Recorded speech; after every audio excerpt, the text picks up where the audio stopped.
philately, the hobby of kings and king of all the hobbies. মানেটা বুঝলেন কি? বোঝাচ্ছি না। কিছু লোককে দেখবেন ডাক টিকিট সংগ্রহ করে, আর এই ডাক টিকিট সংগ্রহের ব্যাপারটাকে ইংরেজিতে ফিলাটেলি বলে। আর এই যে ডাক টিকিট সংগ্রহটা বলা হয়, এটা রাজার শখ আর শখের রাজা।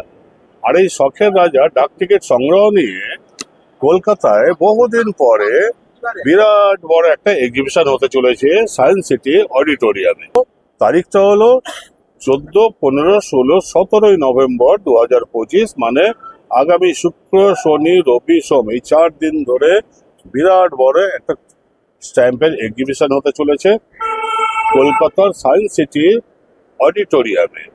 আর ওখানে দেশ বিদেশের বহু দামি দামি স্ট্যাম্পের ডিসপ্লে থাকবে।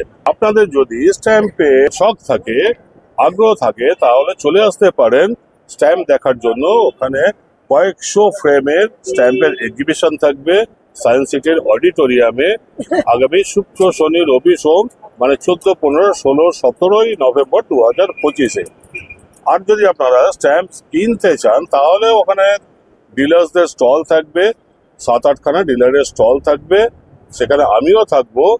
তো তার জন্য আমি আগামী এই শুক্র, শনি, রবি, সোম 14, 15, 16, 17 নভেম্বর এই আমার কলকাতা জিপিওর সামনে যে দোকানটা আছে সেই দোকানে আমি থাকবো না। আপনারা যদি কয়েন বিক্রি করতে চান তাহলে চলে আসবেন সায়েন্স সিটি অডিটোরিয়ামে সকাল 11টা থেকে সন্ধ্যে 6টার মধ্যে। আর একবার আপনাদের জানিয়ে দিই, কলকাতার সায়েন্স সিটি অডিটোরিয়ামে হতে চলেছে বিরাট বড় একটি স্ট্যাম্পের এক্সিবিশন আগামী 14, 15, 16, 17 নভেম্বর 2025-এ শুক্র, শনি, রবি, সোম। তো তার জন্য আমি এই জায়গাটায় থাকবো না, আমি থাকবো সায়েন্স সিটি অডিটোরিয়ামে। আপনারা যদি কয়েন কেনা বেচা করতে যান তাহলে ওইখানে চলে আসবেন। তো চলে আসবেন সায়েন্স সিটি অডিটোরিয়ামে। স্ট্যাম্পের সম্বন্ধে একটু আপনি শিখবেন আর একটু আমি শিখবো, আর এইভাবে একটু একটু শিখতে শিখতে আমরা অনেকটা শিখে নেবো। দেখা হবে পরের ভিডিওতে, ততক্ষণ ভালো থাকবেন। নমস্কার, বন্দে মাতরম।